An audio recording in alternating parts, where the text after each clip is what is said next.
Bismillahirrahmanirrahim. Assalamualaikum warahmatullahi wabarakatuh. Baik, sekarang kita akan masuk mengenai bab 2, yaitu tentang klasifikasi makhluk hidup. Sebelum kita mempelajari klasifikasi makhluk hidup, kita harus mengetahui ciri-ciri dari makhluk hidup. Ciri-ciri makhluk hidup ada 7. Yang pertama yaitu bernapas. Bernapas merupakan proses menghirup udara O2 atau oksigen dan mengembuskan udara CO2 atau disebut dengan karbon dioksida. Manusia dan hewan darat itu bernapas menggunakan alat paru-paru. Untuk hewan air itu bernapas menggunakan alat insang, dan untuk serangga itu bernapas menggunakan trakea. Ciri yang kedua itu makan dan minum. Makan dan minum itu digunakan untuk sebagai penghasil suatu energi dan asupan untuk tumbuh dan berkembangnya suatu makhluk hidup. Ciri yang ketiga yaitu bergerak. Bergerak merupakan proses berpindah dari posisi awal. Dan bergerak atau gerak itu ada dua macam, yaitu yang pertama itu gerak aktif dan yang kedua itu gerak pasif. Gerak aktif itu terjadi karena adanya gerak otot. Dan gerak pasif itu merupakan gerak yang terjadi akibat suatu tumbuhan untuk memperoleh mineral, udara, dan cahaya matahari. Contohnya, akar pada tumbuhan yang berusaha untuk mencari air mineral. Ciri yang keempat yaitu tumbuh dan berkembang. Tumbuh merupakan proses bertambahnya volume karena bertambahnya jumlah dan ukuran suatu sel makhluk hidup. Berkembang merupakan proses pertumbuhan menuju kedewasaan yang mana ditandai dengan mulai aktifnya suatu alat reproduksi pada makhluk hidup. Yang kelima yaitu berkembang biak. Berkembang biak atau reproduksi merupakan proses bertambahnya keturunan. Berkembang biak ada dua cara. Yang pertama yaitu berkembang biak dengan cara vegetatif. Yang kedua yaitu dengan cara generatif. Yang pertama cara vegetatif atau cara tidak kawin, yang mana keturunan dihasilkan dari satu induk. Contohnya pada tumbuhan bertunas. Yang kedua itu cara generatif. Cara generatif atau cara kawin. Cara ini dilakukan oleh dua induk, jantan dan betina, yang mana terjadi perkawinan antara kedua induk dan menghasilkan suatu peleburan antara sel kelamin jantan dan sel kelamin betina. Ciri yang keenam yaitu peka terhadap rangsangan atau iritabilitas. Iritabilitas merupakan suatu kemampuan makhluk hidup untuk menerima suatu rangsangan. Untuk manusia dan hewan itu menerima rangsangan menggunakan alat indera. Kemudian yang kedua yaitu pada tumbuhan itu menerima rangsangan melalui sentuhan. Kemudian cahaya matahari, air, zat kimia, suhu ataupun gravitasi bumi. Kemudian ciri yang ketujuh yaitu menyesuaikan diri terhadap lingkungan atau adaptasi. Ini merupakan suatu kemampuan makhluk hidup untuk bertahan hidup dari suatu lingkungan. Adapun tujuan klasifikasi makhluk hidup. Yang pertama yaitu mempermudah untuk mempelajari dan mengenal berbagai macam makhluk hidup. Yang kedua, untuk mengetahui hubungan kerabatan antar makhluk hidup. Dan yang ketiga, untuk mengetahui manfaat dari makhluk hidup untuk kepentingan manusia.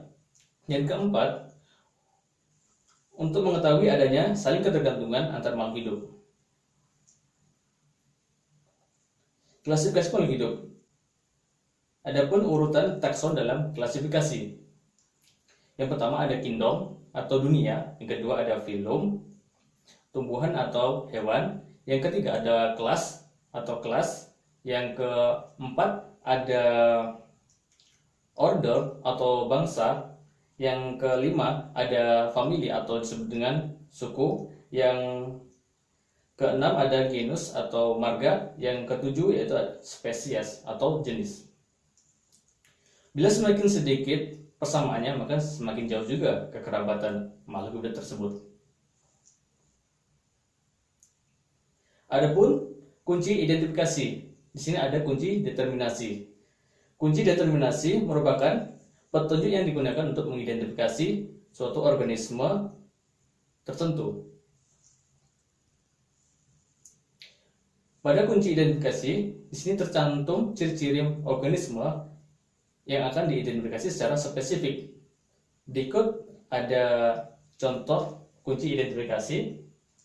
Contohnya pada nomor 1, poin A, di situ ada hewan bertulang belakang yang ditandai dengan angka 2, dan poin B ada hewan yang tidak bertulang belakang yang diidentifikasi sebagai invertebrata.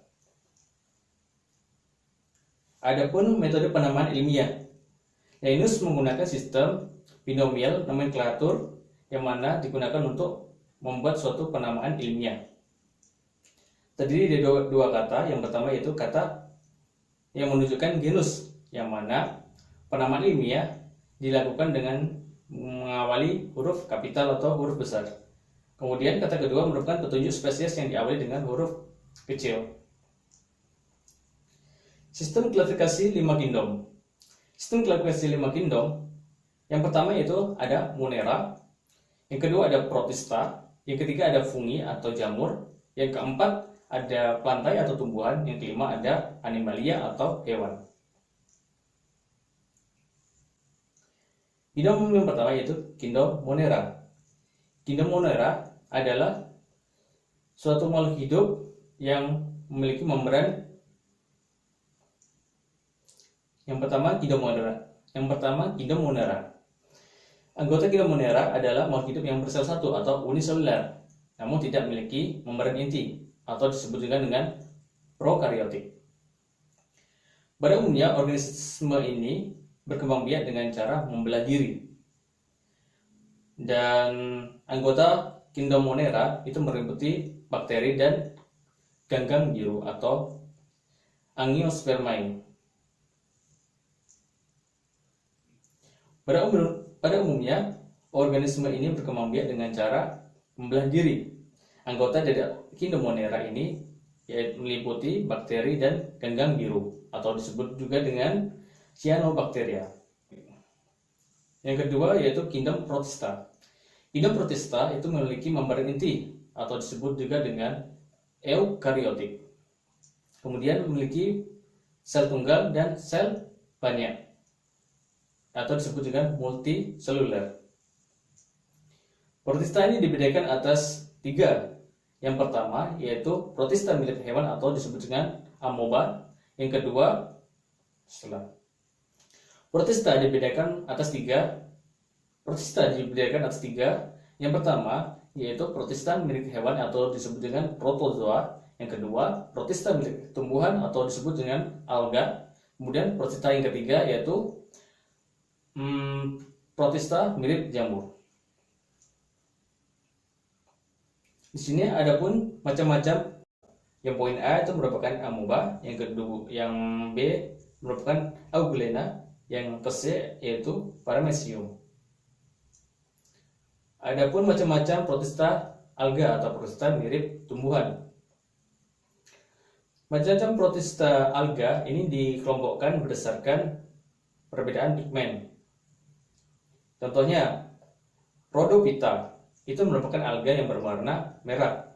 Kemudian ada Phaeophyta atau alga berwarna kecoklatan. Yang ketiga ada Chlorophyta, alga yang berwarna hijau. Yang terakhir ada Chryso. Dan yang ketiga ada Chrysophyta atau disebut dengan alga yang berwarna kuning kehijauan. Yang ketiga ada kingdom Protista mirip jamur. Contohnya Omicota atau jamur air. Dan yang kedua ada Mysomicota atau jamur lendir. Yang ketiga ada kingdom fungi atau jamur. Anggota fungi adalah berbagai macam jamur.